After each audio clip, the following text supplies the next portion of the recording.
Hello, fans of Cheese of Ages, and welcome to the second episode of Rebuilding Builds, in which I'm going to correct some statements I misspoke about in the previous video, and talk about a few of the build tips that I personally have that aren't really addressed in the guide I linked to itself.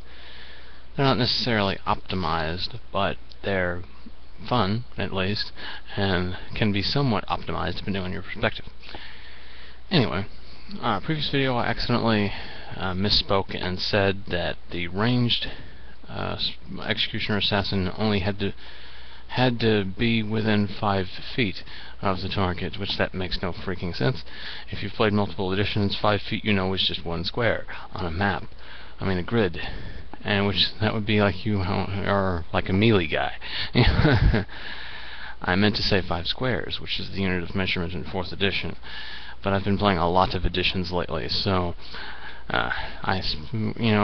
my brain went unit of measurement and said 5 feet, even though I meant 5 squares.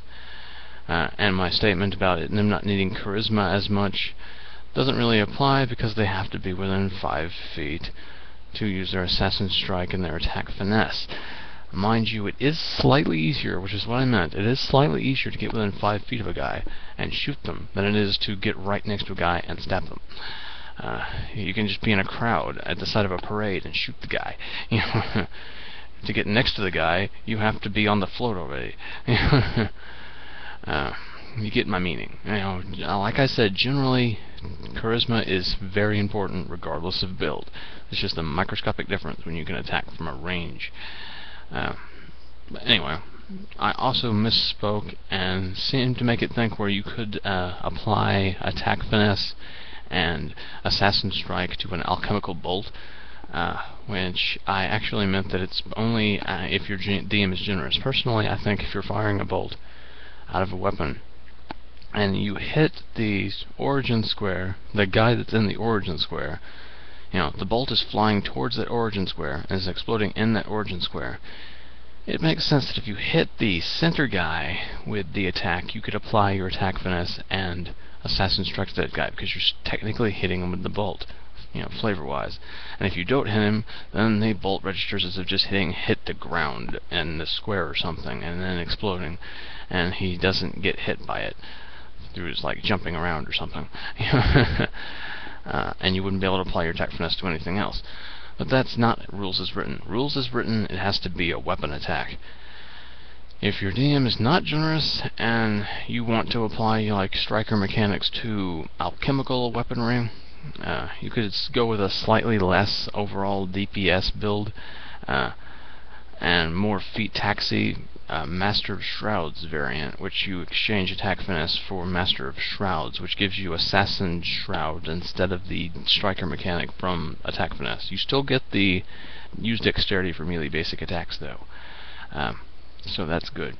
Assassin Shrouds aren't quite as good because they require more feat support to actually be good, and they're only incredibly viable if you play a Revenant and know how to set it up right. But generally, if you do the feat support to lay down a whole bunch of shrouds, you can look at an assassin guide to figure out how to do this, because it's not in the executioner guide. And you lay down your shrouds over a period of time, or quicker because you took the feat support. You can trigger your shrouds on alchemical things or with your lobbed poisons like Eyed Mouse powder. But generally, though, you normally can't do that with attack finesse, and you can't get your assassin strike off with it. If you're playing like a Revenant assassin with the Master of Shrouds functionality, and you've taken Grave Dust Advantage, I think, or Grave Dust Assassin, which enables you to do your shroud damage to the target of your Dark Reaping racial power, it's good for spike damage, because when you drop an enemy over there, you can select somebody to be the target of your Dark Reaping, and then for every shroud you've got on that target, you will deal damage as if you had invoked your Shroud Striker mechanic. And then on top of that, you can invoke your shrouds and basically double your Striker mechanic, and do an additional D8 plus your modifiers. It's pretty darn decent. And it's a good way to get a form of Assassin Strike on an alchemical weapon or on your lobbed poisons. So that's a route to go. It's not entirely optimum, but it can be. And frankly, the feat tax isn't all that bad, because Executioner Assassins don't use a lot of feat support anyway. They don't use a lot of their feat slots.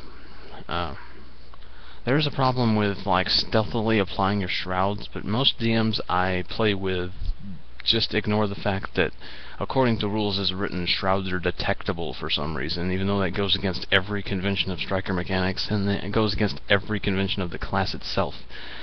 By making you take a feat so where you can stealthily apply your shrouds. That's just simply to balance out the fact that if you could, deploy them from stealth, you can start the fight off with a 4d6 strike. Considering how slow they are to build up normally, it's not that big a deal to pop off one right on the get-go, because it'll just catch you up to the regular strikers. Mind you, if you're going with the Master of Shrouds route with the Executioner Assassin, keep in mind you won't have access to nearly the number of resources that will speed up the applying of Shrouds, because you won't have the class features associated with it that can speed it up that the Assassin has. Original Assassin has. But it's still a reasonably okay viable option if you're willing to spend a lot of feat slots on it. Anyway, those are the corrections and elaborations I needed to make from the previous video. Now I'm going to talk about a couple of power selections, well, not power selections, but feat selections that I think are really good that aren't covered in the guide itself. For instance, I previously stated Binding Discipline was a good option, but it's actually Binding Initiate. It gives you training in a Binder Warlock class skill and proficiency with Rons and Wads. Not Rons and Wads. Rods and Wands, which are completely useless because you won't be using those at all normally.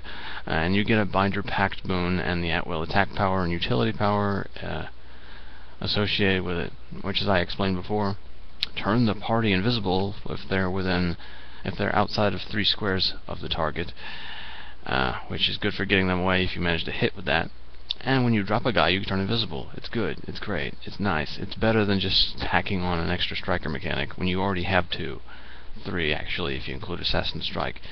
Because there's another feat that isn't mentioned in the guide called Venom Hand Assassin, which gives you a 1-time per encounter striker mechanic. So if you really need 3 striker mechanics, go ahead and do that. But with the extra striker mechanic. But generally speaking, Binder Initiate will lead you to a better utilitarian purpose, because you'll be able to get out better, and then you won't be abandoning the party. But anyway, other ones that aren't mentioned in the thing. This one, it's only going to be available to you if your DM allows you to take campaign setting specific feats. This one is technically from the Dark Sun campaign setting, but it's incredibly useful. It's called Wild Talent Master. You basically gain 3 minor psychic cantrips, and these things are incredibly useful when used in conjunction with some miscellaneous items that you could have, and especially if you use the alchemy feat, which gives you like alchemist's fires and stuff that you can make. Or you can just technically buy the alchemist fires off the market if you can find an alchemist, but personally, I prefer to be able to whip them up myself, so I don't have to rely on a source, or don't have to go back into town to replenish. This is my opinion. Alchemical items can work really well with this feat, and I'll explain why now. Give me a second, and I will scroll to the option. I'm using the character builder to do this, so I am sorry it's going to take me a while to get to the actual option there. There we go. Anyway, let's go there. Anyway, here we go. Wild Talent Utility Powers. There's several here that are incredibly useful, but the one I'm going to talk about first is the one that is the most useful with alchemical items. Now, if you wanted to like bend the rules, you could technically use this power to use, alchemical item attacks as a minor action rather than a standard, because in previous editions, alchemist fires, you just had to throw them. But in 4th edition, they're functionally an attack power that involves throwing them. So they don't just dropping an alchemist's fire, technically is against the rules as intended, even though it kind of makes sense. So, at the very least, this power enables you to use your alchemist items incognito. But let me explain the power. I'm probably confusing you. It's called object projection. It's one of the wild talents you can select. It's one of 3 you can select. It's an at-will psionic teleportation thing that's a minor action. The effect: you teleport an object you are holding in one hand to an unoccupied square within 10 squares of you, or to a willing creature within 10 squares of you. This is incredibly useful. Oh no, that ally is over there is beleaguered, and I have a potion here. I can't get to him. And technically using a potion on an ally is a much bigger action than I'm willing to spend. Object projection. He has the potion now. Even that, but for like tomfoolery, this can enable you to do some like crazy stuff. Like, let's say you want to deploy an alchemist's fire. This is a bit of a stretch of the rules, but it's perfectly within reason. It's perfectly viable that you could stretch the rules just slightly to allow you to do this. By teleporting the alchemist's fire over the target's head and causing it to drop, but actually using the standard action to officially make the attack. It's a little bit of a stretch to the rules, but it's perfectly within the strength of a cantrip kind of thing. A DM would probably allow that. But, yeah, that's still reasonably useful. You can do things that aren't alchemical items if your DM's really mean and doesn't let you do that. You can, flasks of oil. Like, deploy a flask of oil. Or hell, a flask of holy water. These things, you can just like drop them as a thing, an action. Like, picture this scene. You've got your hands in your pockets and you're talking to a guy. You've infiltrated and he thinks you're his buddy, and he's your assassination target. You got your hand in your pockets and you've got a flask of oil in your pocket as well. Or you have a flask of oil strapped to the back of your belt, and you have your cape there, and you're just like idling with your hands behind you in a dignified position and talking to him, and your hand somehow either in your pocket or behind your back on your belt is clasping the flask of oil, and you use object projection, teleporting the flask of oil as a minor action, like just behind him and above, far enough where if it drops it'll break it. And then there's oil just splashed over an area, and you haven't moved. And in the same span of time, in less than 6 seconds, you can spend another minor action on another power called Psionic Spark, which is ranged 5. As a minor action, you focus your mind and ignite a flammable object that isn't carried by another creature, like a patch of oil on the ground. So yeah, you're standing there. Suddenly there's a breaking noise, and the ground is on fire around your target, and you're like, what the fuck? You didn't move. You effectively lit your target on fire without moving. Now, I could see DMs making you require a bluff check to conceal the fact that you're focusing your mind on teleporting an object or bursting things into flame. But even then, even if you're not able to do this specific situation, we're talking the ability to teleport an object somewhere.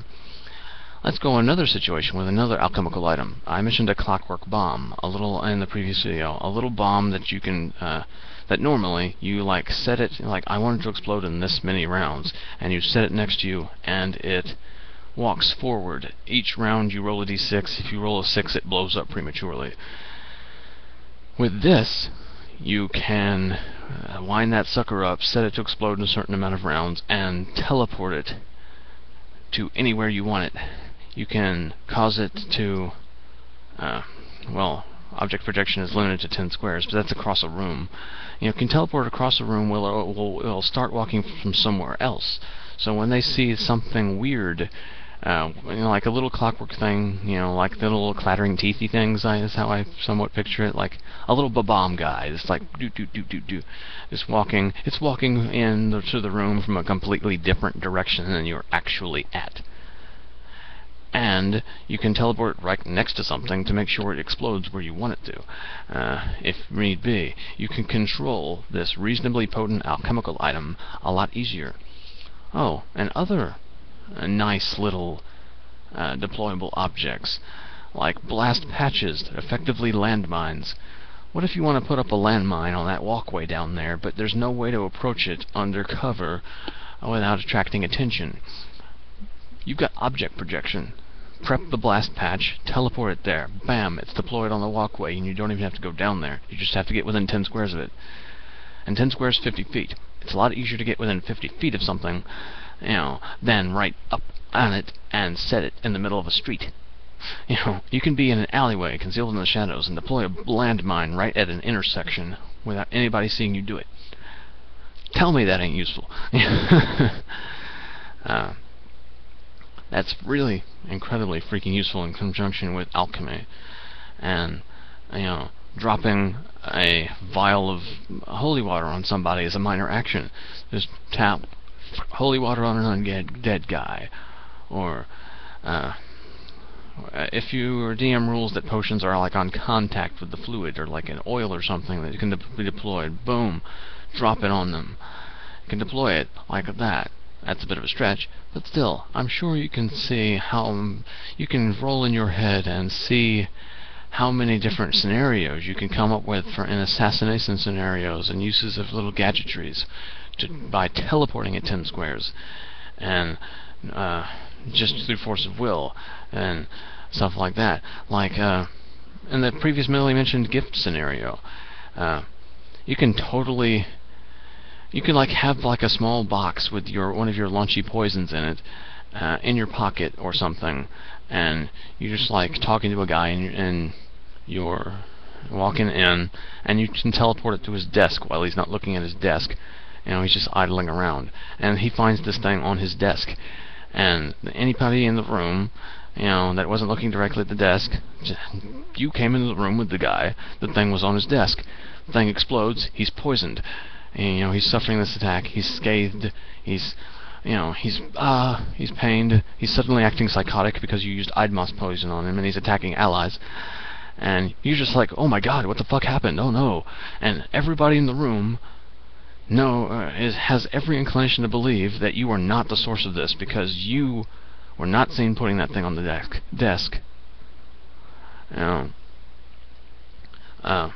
You want to poison somebody with food. I've poisoned food here. Teleport. I poisoned this bottle of Chardonnay. Teleport onto the wine rack. It's gonna poison somebody. And teleport the. It's a dinner scenario, and the guy asks for wine, and you to be served on the table, and you teleport it there. And they serve it oh, well, there's wine here already, and somebody else must have brought it, and he walks away, and there's poisoned wine on the table. Bam! Innocuously. So many freaking scenarios for making this useful. Miscellaneous checks that, oh, I need to toss up a rope to a guy. Rather than make a check here, I teleported to the end of the rope to you. There's just so many uses for teleporting an object you're holding to an unoccupied square within 10, or to an ally within 10. There's so many uses, for so many shenanigans. You want to disable a cart, blast patch in its way, blam, or something else that will screw it up. So much stuff you could do with this. This feat is almost worth that for that alone. But then you've got other things like Psionic Spark, like I mentioned. Oh, you can just randomly light something on fire to create a distraction. It's within 5 squares of you, sure, and it's a ranged thing, but you could randomly light something on fire using only the power of your mind and cause a distraction. Sensing Eye. You're a sneaking guy. How useful is a power that enables you to throw your vision 5 squares ahead of you? Like, just put it out there. There's an intersection coming up. Pop that out there. You can effectively see all the other passageways, both ways if you want to. Your line of sight is determined from that square.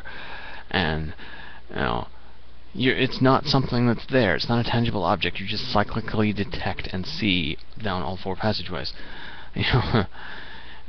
There's, you suspect somebody's hiding in a room, like behind the door or something. Just pop the eye in there and you can see the entire room.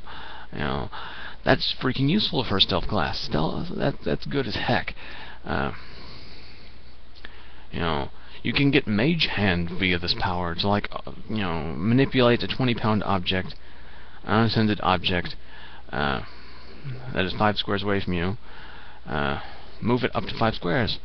So, you want to grab something off of a table? Boom. You can combine this. They're both minor actions.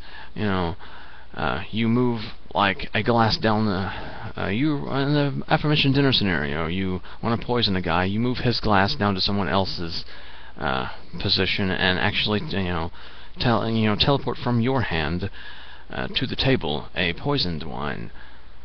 And if nobody saw it, if you're sneaky about it, you can just replace something.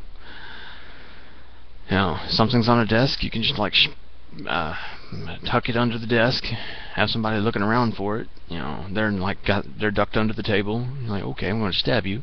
That you're like looking under the desk. Like snuck it under there when they weren't looking. Like, you friends with the guy, and he's like, I'm going to go get this thing for you. Like, where is it? Because you were talking to him and you like whipped it under the table, and he's like, what the hell is I put it here somewhere? And he looks under the desk. It's like, oh, here it is. Oh, I've been stabbed. And there's thought projection. It gives you telepathy, effectively. Body equilibrium. You can ignore softer brittle terrain. Walk over quicksand. Get a +5 bonus to acrobatics checks during this move action. Another sense-throwing thing, far hearing. You can choose a square within 10 of you and hear from that square. It's not as useful as the seeing, but it goes further. Another incredibly useful one that I can highly recommend, mental tools. Oh no, I've been caught, and I'm due for execution in a couple of days. They've taken away all of my gear, and I'm not 8th level yet, so I just can't simply teleport out of the cell. Oh well, I'll just have to make a lockpick out of psionic energy and pick the lock. Oh no, I need to climb that, and I don't have a grappling hook. All I have is this rope. Psionic grappling hook. It's useful.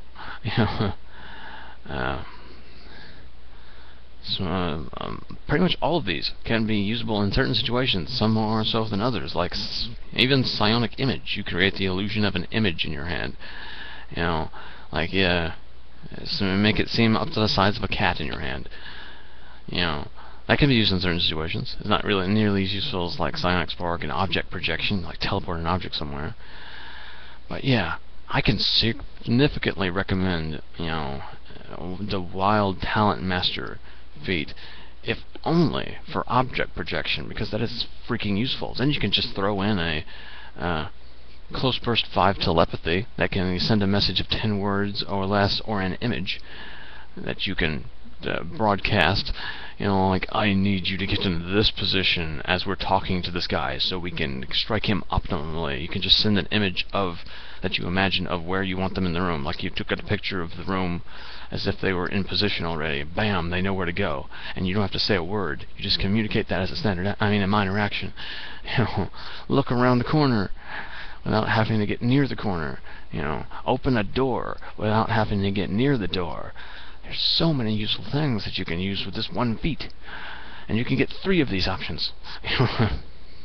Pick a lock without thieves' tools, because you can just conjure a lock pick. And if you wanted to bend the rules, there's certain other things you could use mental tools for to like be incredibly fucking broken and not as intended.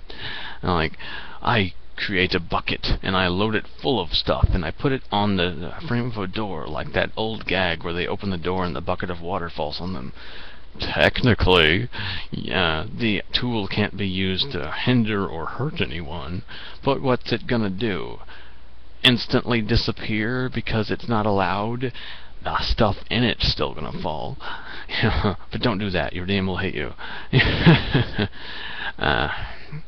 I'm just saying. So many useful functions for this, and it's not covered in that guide. Yeah. Anyway, this video is getting freaking long. If you want to hear me more ranting more about various things and adventures you could possibly have in, playing a executioner assassin, feel free to comment. But yeah, I only gave a handful of tips here, but it's just funny stuff here with this Wild Talent Master that you could do. So many different situations and scenarios, and it's so useful. I just had to share it. And the alchemy feat. Let's go over that real quick. It wasn't mentioned in the guide, but even for just 70 GP, the weakest one, is the ritual cost. Not ritual, but to learn how to craft alchemist acid, all you have to do is spend 70 gold pieces, which is piddly at early level. And in order to make a alchemical bolt with this property, all you have to do is spend 25 gold pieces. And normally it only costs 20 gold pieces to get the weakest one of these. It's available at first level. And you can make a 1d10 ranged attack that deals ongoing acid damage. It's not as powerful as some other attacks, but it's something. It's like a little elemental attack. The more useful ones are like elemental essence. Alchemist's essence, and which is an AoE bursty effect. It's only like a D6 damage, but this gives you an extra bit of controlliness to you, where you can like deploy the item, perhaps teleporting it if your DM allows you to be flexible if you spend a minor action and the standard to do it, as if you would normally use it. And basically teleporting it instead of throwing it as a minor action, but still making the same action. Anyway, you're still getting even the weakest version for just 20 gold pieces, you can get a D6 AoE effect. And that's pretty darn useful in certain situations and scenarios. You can minion sweep with it. Helping out, spread them around so that everybody in the party has a little bit of controller. Yeah, at just 6th level it gets up to 2d6, and the accuracy of it scales up. So having these is actually useful for, like, it's an area burst within 10. So let's say you've got like a class that doesn't have any ranged attacks for some reason. Here, have an alchemist fire or an alchemist essence. I throw it. It uses set modifiers rather than your actual ability scores. It's another useful thing. But there's other like slightly utilitarian cheapo things that are very useful to have on hand. Basically, you're making potions sometimes. Like the cheapest item available, just like 30 gold pieces. As a minor action, you or an adjacent ally can make a saving throw against a fear effect, of a certain level or lower. That doesn't come up too much, but it's a little something. It's not to be, discounted. Clear water solution can get purify poison. A whole freaking 900 gallons of it. Clear sense can freaking get rid of blindness or deafened. Foaming plaster.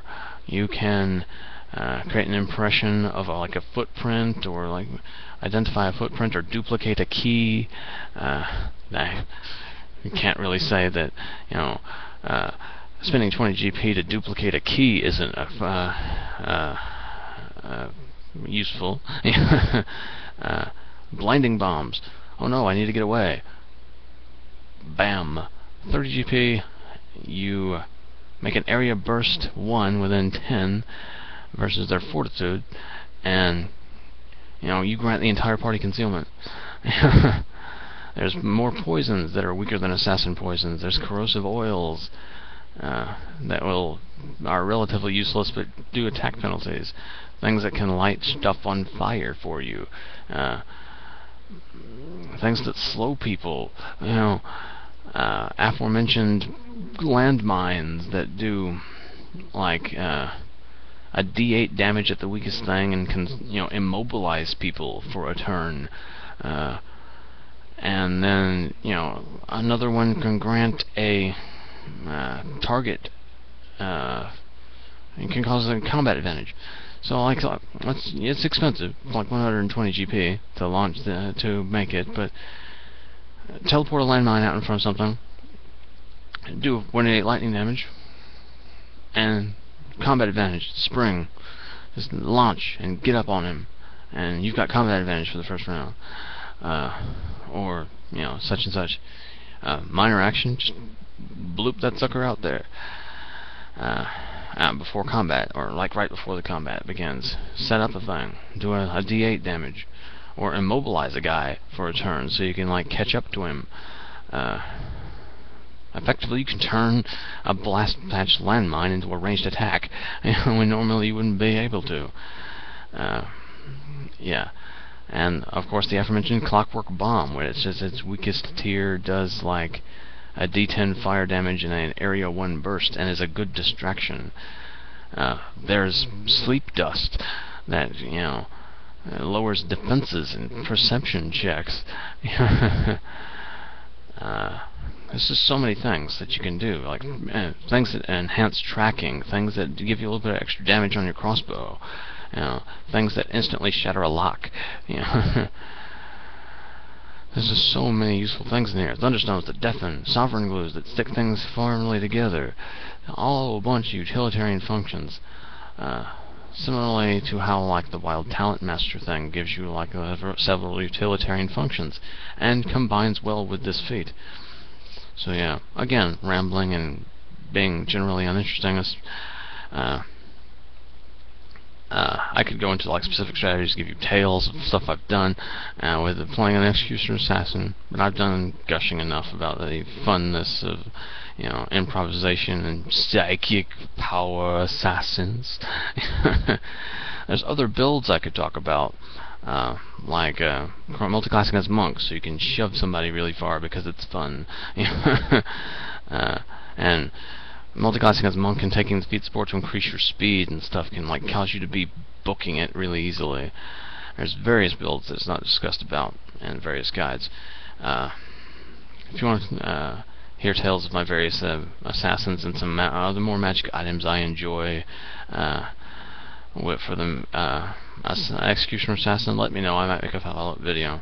But again, we're getting towards the longest video ever. So, this ramblingness aside, this is She's of Ages signing off.